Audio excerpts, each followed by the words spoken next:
Welcome back, and this is our second set of slides, and we will pick up from the previous set where we were ending talking about current U.S. Energy policy, and we'll continue that discussion by looking at present and future U.S. coal production. Unlike the previous slide in the last session, which we depicted petroleum reserves and how the U.S. has limitations there, the coal production, the U.S. has perhaps the largest coal reserves in the world. As oil prices go above $100 a barrel, at that point we can then begin to produce petroleum from coal as cheaply as we can from petroleum. And so therefore we're able to make gasoline. The Germans did this in World War II, so this is no new technology. So we have extremely large coal reserves. Unfortunately, the problem with the coal reserves is the coal is probably the dirtiest of the emitting gases, unlike the natural gas, which is a much cleaner burn, much lower CO2 production. The coal has the largest.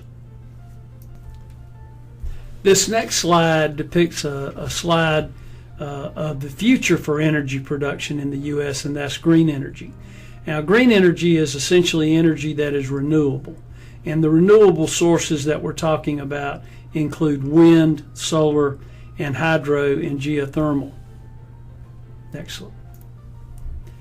If we take a look, for example, at liquid biofuels, global production has increased steadily from 2000 by threefold from 2000 to 2007. They only contribute, though, only 1.8% of the total fuel production and 0.04% of the total energy consumption in the world from all sources. So I think when we take a look at green energies like biofuels, we have to recognize and understand that they can be useful as interim sources of energy, but they cannot be the foundational parts of our energy policy.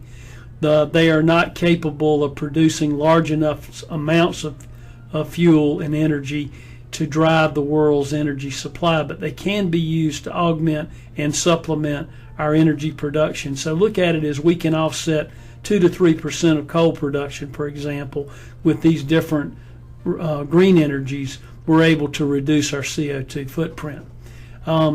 If you compare, for example, solid biofuels currently produce 10 to 13% of the total global energy supply.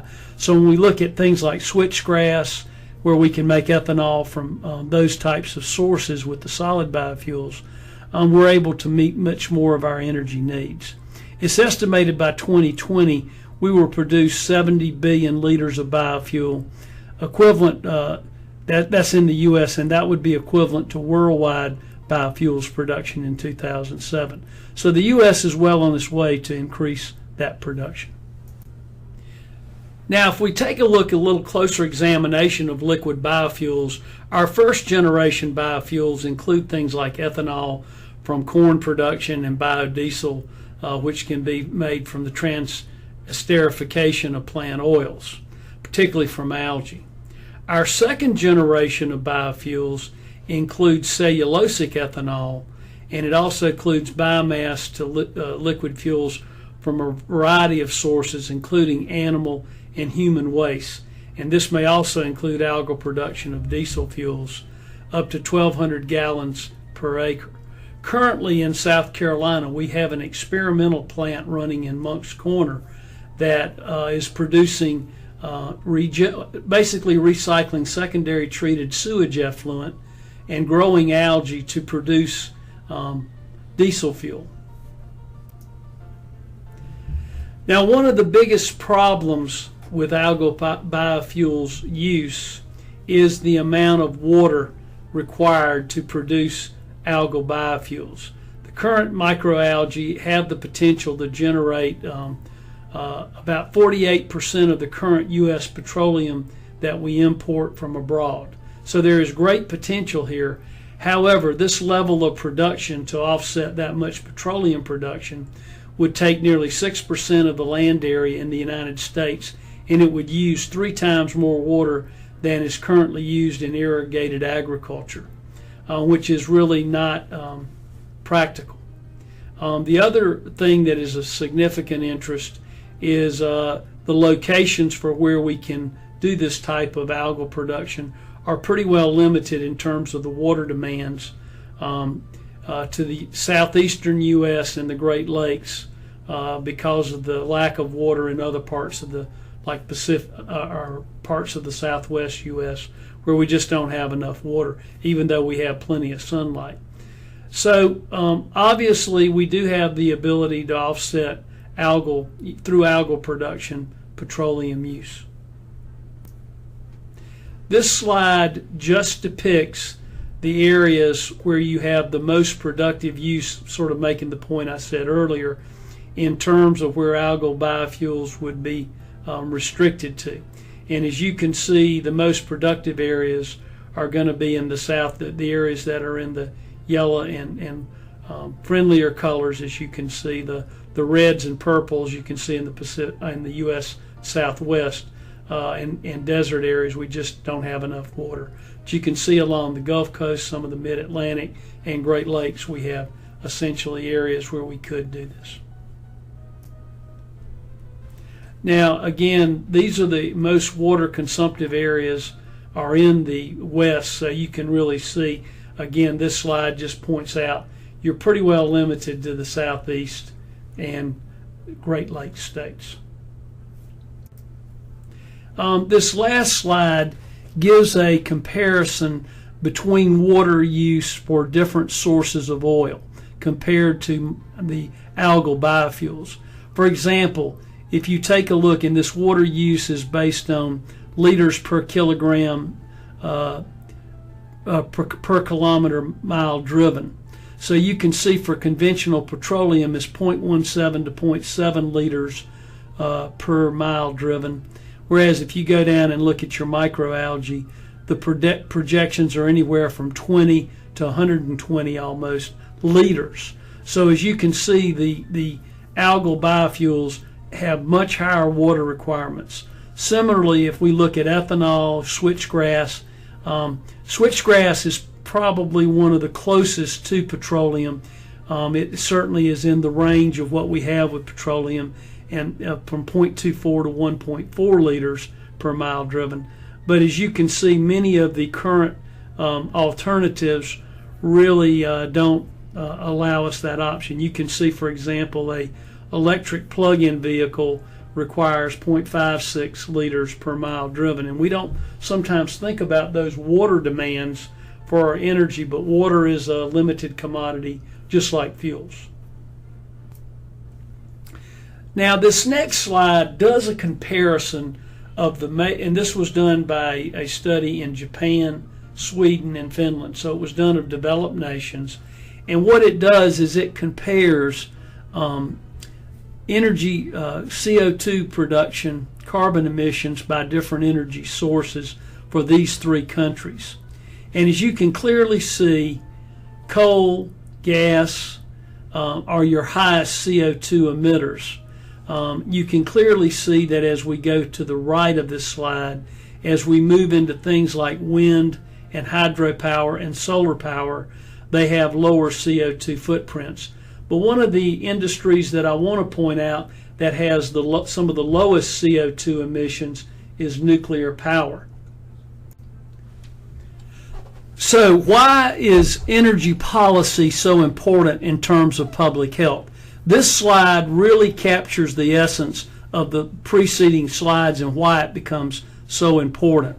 As you can see in this comparison, the study concluded that nuclear power basically produced the smallest amount of CO2 of any of the conventional sources of energy production, that is coal, natural gas, petroleum, or nuclear. In South Carolina, for example, 59% of all energy production in the state is from nuclear power. We have the highest amount of nuclear power usage of any state in the U.S., probably second only to France, which has 77% of their power produced by nuclear power. This becomes very important because when we continue to look at the findings of this study, it's estimated that the CO2 emissions from the combustion of fossil fuel worldwide cause 3 million deaths annually due to air pollution from vehicles and industrial emissions, and another 1.6 million through solid fuel combustion through heating. In the U.S. alone, we estimate that 20,000 people each year die due to complications with respiratory disease and heart disease, primarily in young children with asthma and older adults with heart disease and chronic obstructive pulmonary disease. This next slide depicts currently how many people annually we think die from direct complications, not from air pollution, but from other parts of climate change, that is temperature and some of the other factors we're going to talk about in just a moment. We estimate about 315,000 people die per year directly due to climate change, and that is probably a low estimate. We estimate, though, that by 2030 that the over 310 million people are expected to have suffered a health issue because of climate change. So as you can see, that is a tremendous, nearly 100-fold increase in, or 1,000-fold increase rather, in the amount of health effects. The most important thing is if you take a look at the color coding on this world map, you will notice that the disability adjusted lost years due to climate change are much lower in the developed nations like the United States, the European Union, Russia. That's because we have the resiliency to adapt to climate change better there. Where you'll really notice where they do not have that ability in Africa and in the Southeast Asia, you really see the number of lost disability years. And that has a direct bearing on healthcare costs and the ability to keep people healthy. Now, climate change can affect health by three basic pathways. There can be direct impacts on health. For example, if it's 110 degrees outside, which the heat index feels like today, that can have a direct effect on the ability of people to do work, particularly affecting the elderly. Similarly, things like drought, flooding, and heavy rain all have a direct effect. When your house is full of water, you can't live there safely, you can't reside there, and we have to take direct steps. The second way in which climate can affect health is effects that are mediated through the natural system.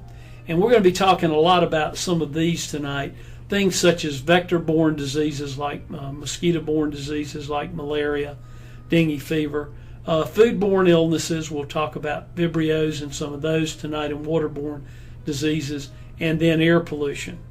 And then finally, effects that are heavily mediated by human systems, and those would be through occupational impacts, things that affect agriculture, which may lead to undernutrition, and then also mental stress. For example, this time of year when I used to run a federal lab in Charleston, every morning I got up and the first thing I did was check the Weather Channel to see if there was another tropical storm on the horizon. And really from the months of August and September, it's pretty much how I started my day, because we have to be aware that these storms may come and we have to take adaptive steps to minimize their damage. So really, when we take a look in terms of climate change drivers, they're really precipitation, temperature, humidity, and then sea level rise, which can include both flooding, changes in the salt content of the water, particularly in freshwater systems, and then pH, which can change what we call ocean acidification. This next slide is taken directly out of the 2014 Intergovernmental Panel Climate Change Report, IPCC. And I will point you to the bottom left-hand corner of the slide where you see the symbols for temperature, precipitation, and humidity.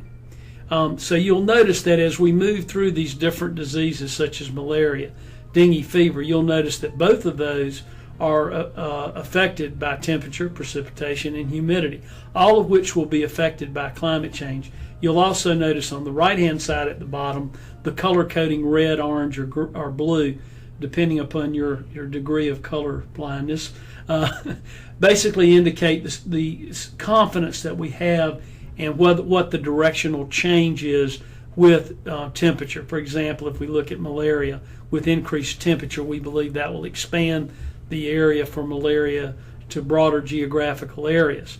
So you can move right on down this list of infectious diseases. I'm not going to go through all of them. You can look at them. But you can really see how all of these give you very good information on the direction of where we think health effects will be affected. This next slide is just sort of a transitional from our current situation. It's called a spider graph, and it's a little complicated. If you again look at the bottom right hand corner, the orange shading indicates the degree of stress, and the red indicates the degree of our ability to adapt to that stress. So as you take a look at our current situation presently at the top left, you'll see that we don't see a lot of stress. But as we move ahead to 2020, 2030, you'll notice that we begin to see stress in almost all the different areas depicted, temperature, what have you on the slide, insect vector-borne diseases. You'll notice that our ability to adapt to those stresses, though, is quite high. And so even though we do have stress, you'll see that our ability to adapt to stress is quite high for most all of these. You'll notice that as we move ahead to the end of the century, that the amount of stress, particularly for temperature in particular, for example, has gone up to a whole nother level of orange, and without a major change in our ability to adapt to stress. So you do see, though, in some areas like malnutrition, things like that, you can see greater capacity to adapt to stress projected.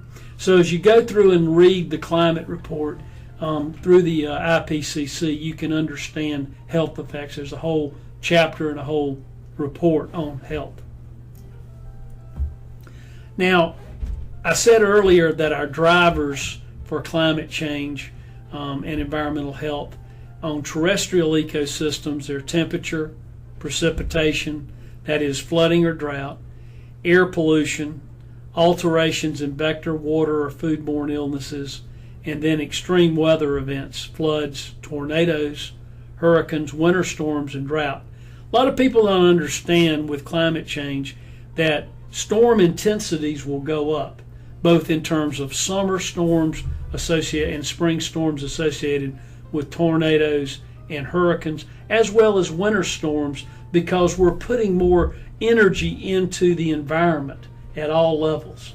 And whether those systems are located in lower latitudes, as they are in the summer and spring with tornadoes and hurricanes, or whether they're at higher latitudes in the winter with winter storms, those storms become bigger forces to deal with. In terms of coastal ecosystems, we have all of the drivers that we have in terrestrial systems, plus we have sea level rise.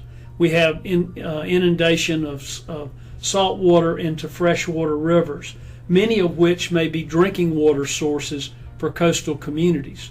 We also have changes in pH, which can lead to changes and shifts in the ability of coral reefs, oyster beds, which are calcium carbonate systems, to be affected by pH changes due to the acidification of the water. Now, this becomes very important in looking at the world around us, because if we take a look at coastal areas in particular, we said in the preceding slide how they have all of the drivers in terrestrial systems, but they also have the added stressors of sea level rise. Now, what's most important is that globally 55% of all the world's population lives within 50 miles of the coastline. 33 of the 50 largest cities in the world are located in coastal areas.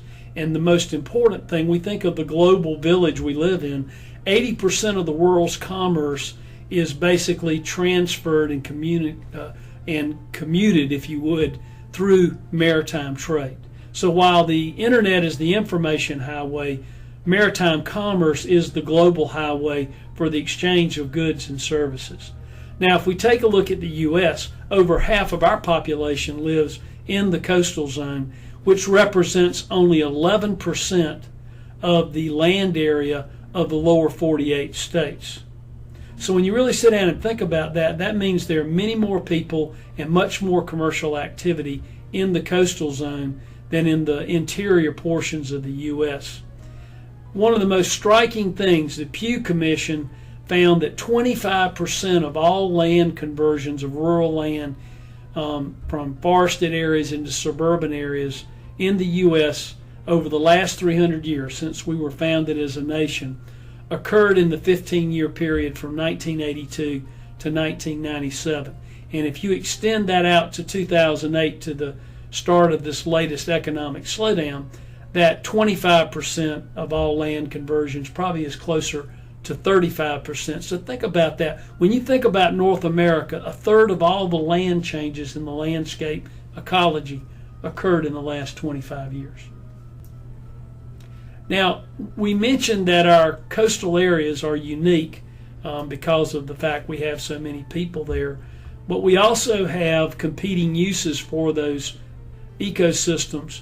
Who really gets the use of the water? We have maritime commerce, we have residential developments that with the amenities that go there, and then we have beaches. In fact, I think you almost need a manual to go to the beach, because who really gets to use the beach? Is it the fisherman throwing his fishing pole, or is it the surfer he's about to hit, or is it the guy on his sailboat that's using the water, or is it the folks bathing on the beach and taking in the sun? All of those have to be able to coexist, and sometimes that is a very complicated scenario of sharing the commons, if you would, in terms of these natural resources.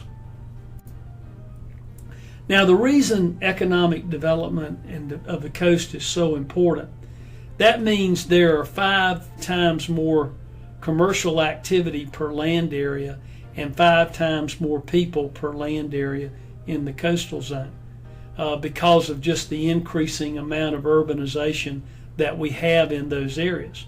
If there's 5 times more commercial activity per land area, that means the concomitant pollution associated with commercial and industrial activities will be 5 times higher in coastal ecosystems than it will in terrestrial ecosystems. This is a major importance, because what that really means is your coastal areas are going to be the most vulnerable areas because of the complexing of people, the complexing of industrial and commercial development, added impacts of climate change with sea level rise, both of which may impact urbanization rather, and climate change, both of which may impact ecosystem and human health.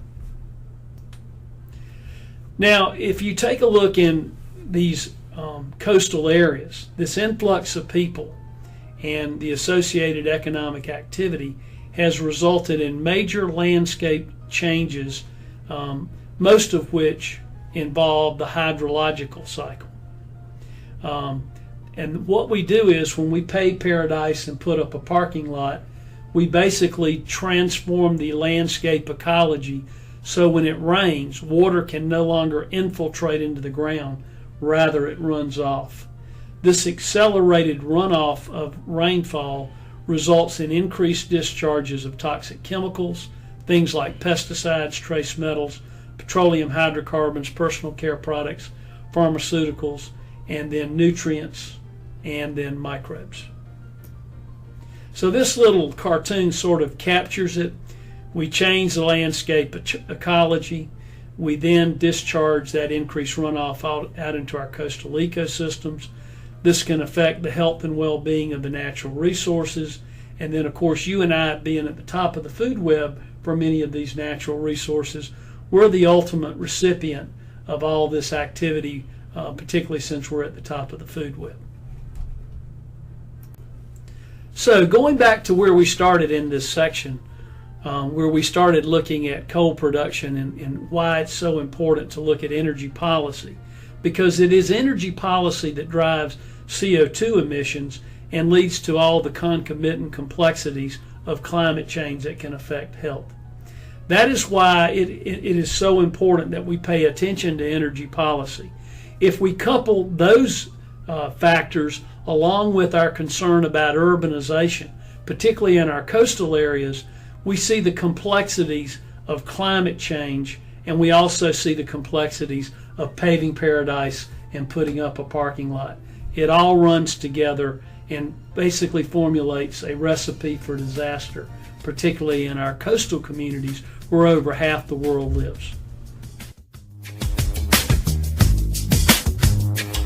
They paved paradise and put up a parking lot with a pink hotel, a boutique